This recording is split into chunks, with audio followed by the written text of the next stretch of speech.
on Coleman. Count on Coleman. If your world is looking strange, you can count on Coleman for change. Well, hello out there, and welcome to Coleman Cares podcast, where we hope to educate and empower the people. And so here we are again. And so guess what, ladies and gentlemen? I have a gentleman with me today, and yes, that's right, a gentleman, Mr. Aaron Ruffin, the president of the board of directors for the Sickle Cell Association of South Louisiana. And I tell you, I had the privilege to be able to be in the presence of this young man just a couple of times, and it feels as if it's been a lot of times, but the last time it was amazing to be able to see just all of the work that he's doing. And so I'm going to yield to this young man, because when he tells you about his roots here in Baton Rouge and his connections, then you're going to know who he really is, that Ruffin may not be the name that you'll recognize. How are you? I'm doing great. I am so grateful to be here, that you would have me, and it's always just a blessing to be in your presence. You bring the best energy in the city by far. Oh, wow. I can drop the mic now, you all. And so tell us about your roots here in Baton Rouge. You know, it's always good to be able to tell folk where you come from, who you are, who your connections are, all of that. Absolutely, yeah. I unfortunately can't claim to have gone to high school in Baton Rouge, unfortunately. It's okay. But it is home. I was born here in Women's Hospital. Wow. So you know it's real, it's official. I'm really from here. I grew up in Atlanta, but my entire family is from here, and I would spend every summer coming back to Baton Rouge and staying with my aunt, who I'm sure many of you out there listening and folks certainly in this building know as former Councilwoman Lori Burgess. That's right. And it is because of her work in the community, as well as her work in the sickle cell community specifically, that I am here. I'm back and working with the Sickle Cell Association. And so you're back. So you were in Atlanta. Talk about what you've done there and bring us up to where you are now and what it is that you're doing. Absolutely. So, my dad was in the Army. We moved around a little bit, and once we got to Atlanta, Army brat, right. Yes. Yeah, you got to make your bed first thing every morning. You better believe it. I wasn't in the Army. My mom, my dad wasn't, and we had to do that. So. Oh yeah. Yes, indeed. Yeah. And so we moved around a bit, but when we got to Atlanta, my mom liked that quite a bit. She said, "Well, I don't care where you're moving, we're staying." And so Atlanta really is where I grew up mostly, but I went to school at Brown University when it was time for my undergraduate education. Went up there and played football, got my economics degree. Won an Ivy League championship one of those years. Didn't bring my ring, didn't bring the proof, but you can look it up. Okay. And then after that, did Teach for America for a few years back in Atlanta. And then I went to law school. I did law school at George Washington University in D.C. And clerked in Virginia for a judge for a year after that. And then got my first job in the legal field as an attorney in New Orleans. Worked in New Orleans for a couple years, and then came on back home to be an attorney in Baton Rouge. Wow. And home is where the heart is. And so we're so grateful that you've come back here. And so you mentioned your aunt, who is your, I would say, your role modelette. because that which she began with the Sickle Cell Anemia Foundation is really where you've picked that mantle up. And let me take it back just a little bit more, you listeners out there.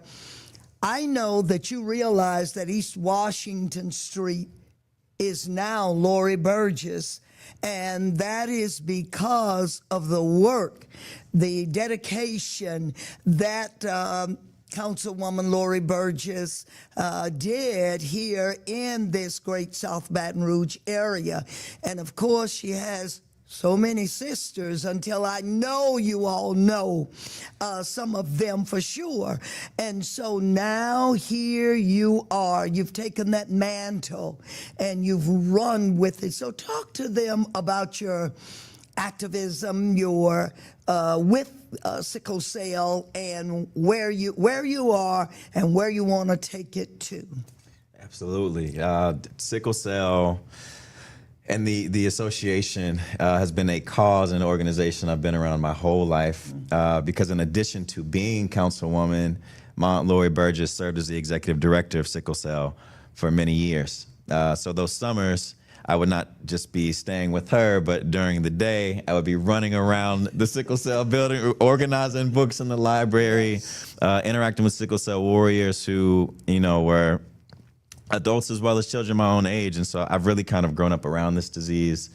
And while I do not have the disease, I have the trait myself. And so it's been close to home my entire life. What sickle cell is. So for those of you who don't know, sickle cell is a genetic blood disease, meaning that it's inherited. You are born with it. And when you think of a normal red blood cell, or what we deem as a normal red blood cell, it's oval shaped, it's round.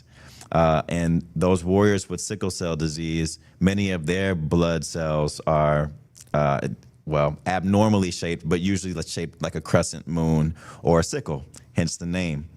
What will happen when you have sickle cell disease is those sickle-shaped cells get sticky.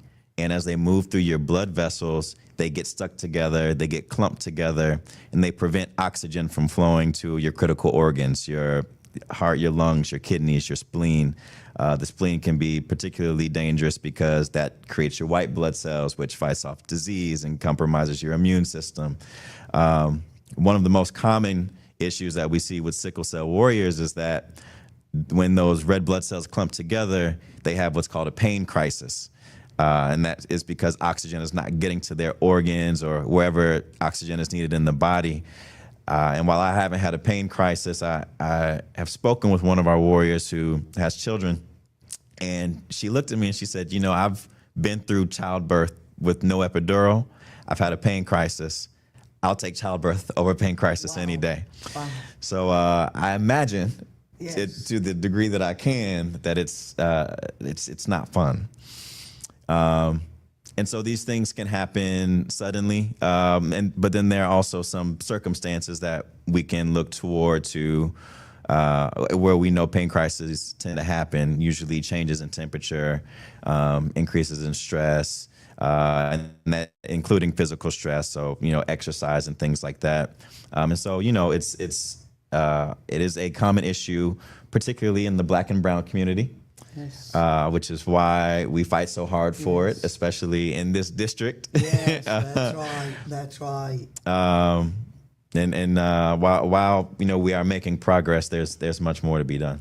And you talked about the different warriors, and that's a good way to look at it. They're definitely warring, but there's a champion who champions the sickle cell, and he was there at the activity that you had. And so the athlete who championed, and talk to them about that gentleman. Yeah, so that's another name I suppose, or I suspect many folks around here know, and that's Ryan Clark, who is a former LSU Tiger, former Pittsburgh Steeler, NFL champion, ESPN anchor, and of course host of the Pivot podcast.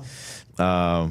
Ryan Clark is the named chairman of our Ryan's Run 5K walk and run that we do every year, that we just had on August 23rd of 2025, and Ryan was here. Yes. He actually shared his story because Ryan, much like myself, has the sickle cell trait, and it really affected his football career for a few years to the point that he didn't know if he would be able to play again. And that's just from having a pain crisis due to the trait, not living with this disease every day. And Ryan he spoke so well to the importance of, us having to make it a point to take care of our own community and invest in our own community and help solve our own community issues. And when he said that, he was referring to sickle cell disease and why he is so committed to this disease. And not necessarily finding a cure, because some cures are coming out, but eliminating the stigma as well as the growth of the disease in our community. Yes, yes. And both of you gentlemen are appreciated because you return home. You return home to give back and to help others. And knowledge is power, for sure. And so just so grateful for that. The foundation here and Sickle Cell Month and all of that. Talk to us about that. Oh, I'd love to. He gets excited, you all, every time. You think he's just an attorney. I think he's a medical doctor, but we're going to see. We're going to look for the proof. We'll look for that proof. Yes. No, you don't want me operating on you by any means. But I know what I know about this, and this is a great time for this particular discussion because September is Sickle Cell Awareness Month. So this is the time where we really try to push awareness in the community about the disease, how it's affecting people, and what they can do to get involved and try to create a change around the narrative of sickle cell disease. Like I said, we just had our Ryan's Run Walk 5K. We had another walk and run that we hosted with the 100 Black Men of Lafayette. I want to say that was last weekend. There was another walk and run here in Baton Rouge that same weekend in honor of a young man named Nicholas who passed a couple years ago. His mom puts it on. And I heard that one was great. I was in Lafayette for it, but I heard that one was awesome as well. And there will be a blood drive as well next week in New Orleans. So, we got some things going on in the community with some community organizations that we're partnering with to raise the awareness about the disease. Because, like I said before, it affects primarily Black folks and brown folks. Granted, anyone can have the disease, but it's mostly our community. And with Louisiana being one of the states in the nation that has such a high Black population, it affects our state more than many other states. Wow. I think right now it's something around 3,000 people in Louisiana living with the disease. 80 babies, the numbers are saying, every year in Louisiana are born with the disease. And it's something that people aren't as aware of as some other very serious diseases and ailments like cystic fibrosis. But what we don't realize is more people in America have sickle cell disease than cystic fibrosis. And so it's affecting more of us, and it's we're happy to come and talk to anyone who will listen about it. Yes, they had better listen. They had better listen, and we're so grateful to have you here today to share. And I like the tone in which you share. And so I'm sure there's some big words, some sophisticated words that could be used, but that's not where we need to be when we're trying to get the people to understand Black, brown, blue, green, white, everybody, to really understand about the disease there. And I appreciate you and how you move. And I tell you, I have to give a shout out to your mom, because I believe there's two things she knows. She believed that you can walk on water, but the other thing she knows is that you have your own mind as you move. Those were two things she shared with me, and so grateful for that, and grateful for you being back here in Baton Rouge and to be able to grab that mantle and go on. And so you are also the director of the Region 5 of the National Bar Association. And see, what I see is you're talking about a connection here, the Bar Association, Sickle, your knowledge with law and with the Sickle Cell Foundation, and then out here with educating folk, and all of that just coming together and being of some good use. So talk to us about that, the director of Region 5 there. Oh, I love, this is another organization I love very much. So the National Bar Association supports Black attorneys nationwide. It started in 1925 because the American Bar Association, which is the more commonly known attorney support group, was not admitting Black attorneys. And so we started our own thing. Yes. I am the director of Region 5, which means I help them with that mission in the states of Texas, Louisiana, and Mississippi specifically. And that work can literally be anything, you know, from trying to figure out how we can, I was just talking to an attorney today about a particular conference he's trying to get access to, and we're trying to see how we can get him in, or talking to another attorney about his cover letters or his resumes and how we can adjust that and make that look the way it should. Or even, you know, being an information broker and connecting organizations across state lines, or organizations in different states about things that are happening, like the young man in Mississippi that hung, or the state representative in Texas who got locked inside of the state capitol, and talking to those organizations about, well, what are we going to do? What are we going to say? Are we going to say something at all? Yes. Right? What's the best course of action as the legal minds in these states that, you know, on some level we understand people are going to turn to for direction. And so I don't claim to have the answers, but I am happy to connect the people who do. Who do. And I tell you, I always say that you young people, you all have the answers. You all and younger. I even tell the children, you know, I went to the dentist, and that grinding and that, it just makes you want to get up out that chair. And I told my dentist, I said, I know that there's a kid out there that's going to really come up with something where I won't have to go through this, or no one else will eventually. And I say that to say, that's why I love young people, because it's so much on the inside of you all, you know, and sometimes those of us that are not so young, we don't know how to grasp that, understand that, and so a lot of time the young folk just lean back. They just lean back to say, well, you all know it all. I'm going to lean back till you call on me, till you need me. But I'm glad you're not doing that, but you're about the business of getting that word out there.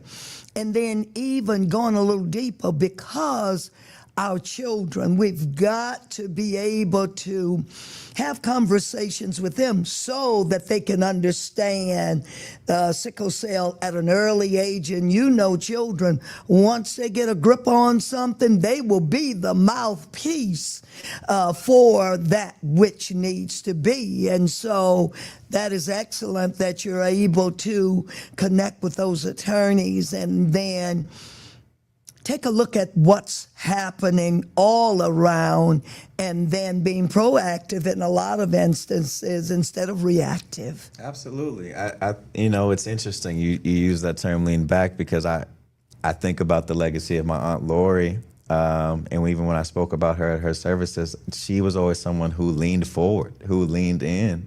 And it's never really been a question in my mind about whether that's how you should handle something or not. You know, I understand that the differences between generations can create some friction. Yes. And you don't want to turn people off or run people away. But I think that if we all I think if we can get on one accord about the goal that we're working towards, which is, you know, a community that we all want to live in, that we're proud to live in, that we're proud to be a part of, that keeps us healthy and happy and safe and secure, that has opportunity for us. I think if we can keep that in front of us, then a lot of those differences, in my experience, disappear. That's it. Because while I may understand that, you know, I think this is the best way to go, and maybe you think this is the best way to handle it. Because I trust that you want to go where I want to go, I'm willing to listen to what you have to say. There you go. Yes. And if you give me the same trust, you'll listen to me, and we can usually find something in the middle that'll work for everybody. That's right. A little respectful, happy median there. And all of that you just explained is life, good life. And that's all that we ought to all be looking forward to. Just good living, good living. And so that is of utmost. And so what is it that you can say out here to our listening audience, how they can help, how they can help with this, with your organization? So I would direct everyone to scasl.org. That stands for the Sickle Cell Association of South Louisiana. We have our programs on there, but of course we've got that big red donate button. Donations are the most immediate way that people can help because it funds a lot of our initiatives and programs that are ongoing that can reach folks that individuals can't. That is the strength of an organization. And so in helping fund our organization, you are multiplying your impact. Your single dollar goes a lot further. But I understand that not everybody has the funds to donate, and that's okay too. On our website, we always post our events. On our Instagram, we're always posting our events. Like, subscribe, follow us, show up at our events, volunteer. Because we are always looking for help. Yes, yes. And your time is valuable as well. Your conversation is valuable as well. So I encourage you, if you can't show up, if you can't donate, just keep the conversation going. You know, everybody is on their phones, everybody's on the internet all the time, right? And we're talking about something, whether it be what's going on with Cardi B and her new album and her new boyfriend, or what's going on in football right now. I'm who that until they put me in the ground, man. But football's hard to talk about right now, right? In those conversations, find some time to talk about sickle cell and educate yourself, right? Right there on your phone is the internet that's got a plethora of information. We've got information on our website. And I think the more that people talk about it, the more traction it'll get and the more people that will care. And that's really what we want more than anything, is we want more people who care. And I have to say, sometimes we may say what we don't have, but everybody may not be able to give at that same level. But you know what? Everybody can give something. And so I'm going to have to just appeal to the people out here, Mr. Ruffin has told you, you don't have to if you don't have it, but I know you have it. That's one thing I know is in our communities, and that is we have it. And know what we do? We put it where it means the most. And I want you all to consider, real well to make a donation to the Sickle Cell Foundation. And he did give you that website there, www.scasl.org.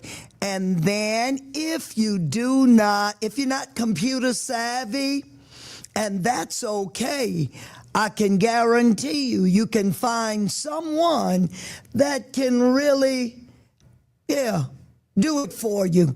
You know how it is when you really want to do something, you get it done.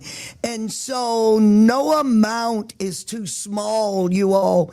And you've got to make sure that that's what you've embraced this, because it has embraced brown and black folk, and so we need to embrace it and see the importance of it, and then become a monthly contributor, become an annual contributor like many of the other organizations out there. And so we're just so grateful for you to be here. And is there anything else that you want to tell Baton Rouge? Yeah, I just want to underscore what you said, Councilwoman Coleman, is, again, we love your time, we love your conversation, but the dollars are the ones that will multiply and have the greatest effect. And again, if you don't have it, you have a network, and somebody in that network has it. You likely go to church, and that church can take up a special collection. There you go. That church has volunteers and things of the like, or somebody in that church knows someone. And the reality of it is, it's not empty giving. The sickle cell disease affects, I think it's now 1 out of every 13 black children are born with it. 1 out of every 4 black people have the trait. So this disease is affecting somebody you know. Yes, indeed. And it's likely somebody in the building that you're with or the building that you walk into every day. And I know it would mean the world to them too if you could donate to this disease and change the narrative around it. So I'm so grateful to be here, and I'm so grateful to speak with any of y'all. My personal email is scaslchair@gmail.com. I'm happy to talk to anyone if you want to figure out how to coordinate some sort of event, some sort of blood drive. If you just want to donate your time or something in kind, or find a way to generate a scholarship or become a monthly donor, whatever it is that you want to do to change the narrative around this disease, email me. I'm happy to help out. And then this is a good opportunity for us to teach our children about giving. And they'll do it. They will give their pennies, their nickels, their dimes. And, well, I guess nowadays children are getting dollars and $5 and more. But it's a good opportunity for us to teach our children about the importance of giving and not just receiving. Another thing that I find, Mr. Ruffin, is that around Thanksgiving, we become thankful. Around Christmas, we give. And so that's coming up. So maybe we need to see exactly what it is that we can do with our children, as you mentioned, in the churches or in the schools, have some sort of activity that they can do, because every little bit helps.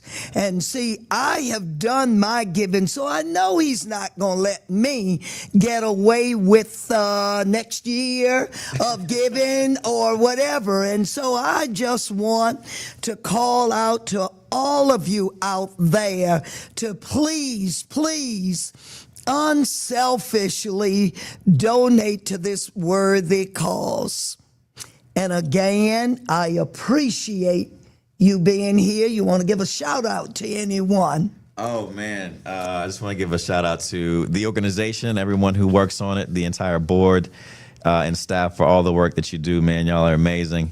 I also have to give a shout out to my family. Yeah, you want to stay in it. Right, the outstanding women of the Burgess and Coates families, man. Y'all are the reason why I'm here and doing this work. So thank you all of them. And also I do have to, in true fashion, give a shout out to my fraternity, Phi Beta Sigma. You guys are great. And they also have been a great support to our organization for many years, as well as our sisters of Zeta Phi Beta. So thank you so much for everything you do. Well, you've heard it, and so you've got all the information and the challenge, Baton Rouge, and especially the districts. I know you all thought I was going to say especially District 10, but this is bigger than 10. And so remember, you can always count on Coleman, and we're so grateful for having you. Count on Coleman. Count on Coleman. If your world is looking strange, you can count on Coleman for change.